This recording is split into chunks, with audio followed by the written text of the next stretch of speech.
monde dans lequel nous allons vivre. Deux logiques s'affrontent. D'un côté, celle d'une dérive guerrière et sécuritaire qui traduit la montée de la violence et la recherche d'un ennemi intérieur. De l'autre, celle de la construction de la paix, en faisant le choix de renforcer la démocratie.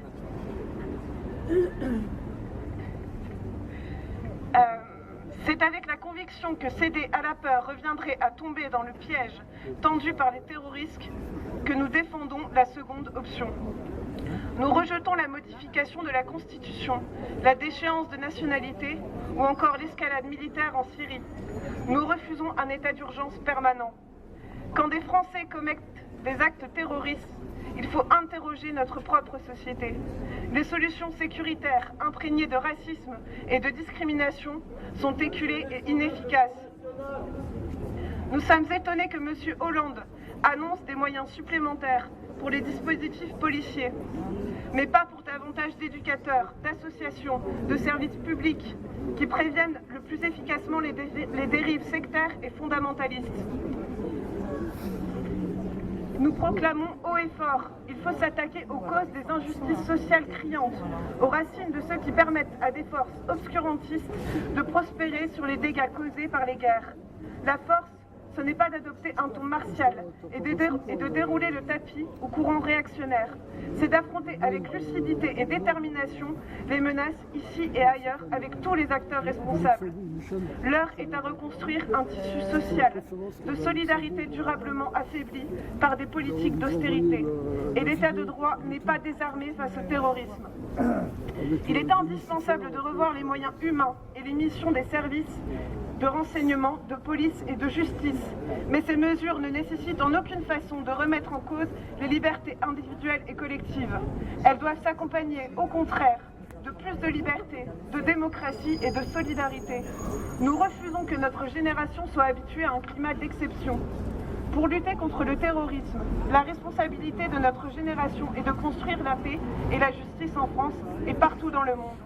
La période pose plus que jamais la question de la politique internationale.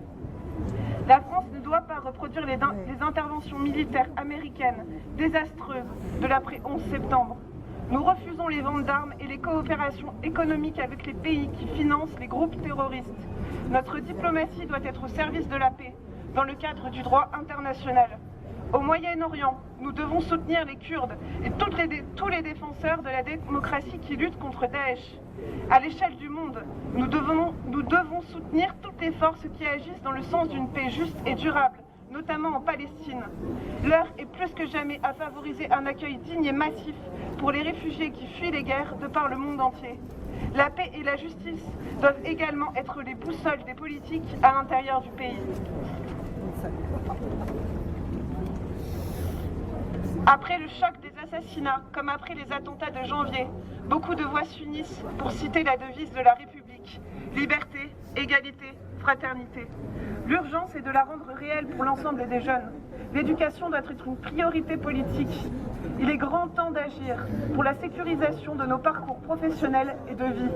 De l'école à l'insertion, en passant par la culture, plus aucun jeune ne doit être plongé dans l'incertitude et la perte de repères dont se nourrissent les terroristes. S'il y a bien une situation qui mérite l'état d'urgence, c'est celle des jeunes en France. C'est l'urgence sociale qu'il faut décréter et non l'état d'urgence. Nous pensons à tous les jeunes victimes de racisme au quotidien, de contrôle faciès, de discrimination à l'embauche. La jeunesse risque de souffrir de la récupération politique des forces réactionnaires et de l'extrême droite à la suite de ces attentats. Mais aussi les jeunes de quartiers populaires ou de territoires ruraux délaissés, victimes de la discrimination territoriale, les femmes victimes de sexisme, les jeunes discriminés pour leur identité sexuelle. L'urgence est de mettre un terme aux divisions et aux inégalités.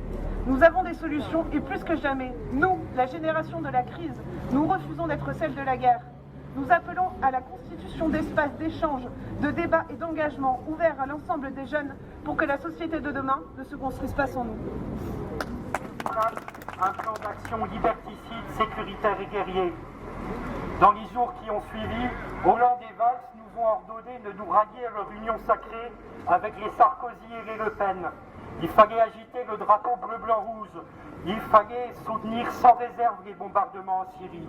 Et tous ceux qui ont osé montrer que l'État français avait des responsabilités, pointaient ça, ont été traités dans les médias dominants, comme des complices de Daesh. Les mêmes journaux, les mêmes chaînes qui ont étalé pendant des mois, pendant des années, leur complaisance à l'égard du Front National et qui, depuis 2 jours, nous appellent à rejoindre le Front Républicain, nous faisaient la leçon. Soit on était du côté de l'état d'urgence, soit du côté des terroristes. Alors nous refusons cette mascarade. Oui, Daesh est notre ennemi. Il est l'ennemi des peuples arabes qui se soulèvent depuis 2011. Il est l'ennemi du peuple kurde. Il est l'ennemi dans le monde entier du mouvement ouvrier démocratique. Mais cet ennemi de l'humanité ne rend pas le capitalisme, ne donne pas au capitalisme un visage humain et il ne transforme pas soudainement ses gestionnaires en nos amis. D'autant plus que Daesh est le produit de leur société pourrissante. S'il voulait vraiment, le gouvernement, secourir les victimes du terrorisme, il commencerait par ouvrir les frontières, par organiser l'accueil massif des réfugiés. Mais ce qu'il a fait, c'est transformer ces hommes et ces femmes qui fuient la misère, la guerre, le terrorisme en des boucs émissaires, en les pointant à la vindicte populaire, en les assimilant les migrants à un danger pour la France. Leur état d'urgence sera aussi inefficace contre le terrorisme que le plan Vigipirate créé depuis des années. Mais par contre, il est déjà utilisé contre tous ceux qui veulent contester les politiques du patronat et du gouvernement. L'interdiction des manifestations, les perquisitions contre des familles musulmanes hors du cadre judiciaire, c'est-à-dire sans même le début d'une preuve, les assignations à résidence contre des militants écologistes, l'arrestation de centaines de manifestants lors des manifestations contre la COP21. Évidemment, tout ça n'a rien à voir avec la lutte contre le terrorisme. Hollande et Valls prétendent que nous empêchons leur police et leur armée d'utiliser toute leur force à combattre le fléau terroriste. Mais croient-ils sérieusement qu'ils le combattent sur les marchés de Noël, dans les centres commerciaux qui poussent comme des champignons et dans lesquels ils nous demandent de dépenser tout notre fric pour défendre soit ce qu'ils appellent notre mode de vie, comme si d'ailleurs Hollande et Valls et nous avions le même mode de vie, comme si l'austérité, les bas salaires, le chômage et la précarité n'avaient pas d'impact sur le nôtre. Depuis les attentats, ils nous répètent sur tous les tons que la vie continue. Alors pour une fois, on va être d'accord avec eux, la vie va continuer, mais la vie que nous imposent les exploiteurs, les pollueurs, les seigneurs du monde, c'est l'obligation de défendre nos droits, nos intérêts, notre environnement. La vie qu'ils nous imposent, c'est la lutte des classes. Et la trêve qu'ils nous demandent est à sens unique. Eux n'ont rien suspendu. La COP21 s'est tenue. Elle montrera d'ici quelques jours, d'ici demain, qu'elle a été aussi inutile que prévu, parce que les puissants de ce monde sont incapables de prendre la moindre mesure contraignante contre la catastrophe climatique. Pendant ce temps-là, le Parti socialiste a continué à faire le jeu et à nourrir la progression électorale du FN, de la déchéance de nationalité à des mesures du type l'armement de la police hors de ses heures de travail. Leur trêve qui nous demande n'empêche pas les patrons, par exemple de l'usine Smart, avec le soutien efficace du gouvernement, de chercher à imposer aux travailleurs de travailler plus pour gagner moins. Alors c'est précisément maintenant qu'il ne faut pas baisser la garde, car les mesures d'austérité qu'ils veulent nous imposer vont redoubler pour financer leur guerre qui ne fera que renforcer Daesh. En réalité, ce n'est pas d'un nouvel attentat qu'ils ont peur, ce n'est pas un nouvel attentat qu'ils craignent, mais l'explosion d'une colère sociale qui était devenue possible aux yeux de plein de gens après l'épisode des chemises arrachées des RH d'Air France. Nous voulons leur dire que cette colère, ils ne pourront pas l'étouffer. Aucun état d'urgence, aucune mesure sécuritaire ne pourra l'étouffer. Nous savons, nous ici, que nous avons encore beaucoup de travail à faire pour qu'elles prennent le chemin de la rue, mais ils ne pourront pas l'étouffer.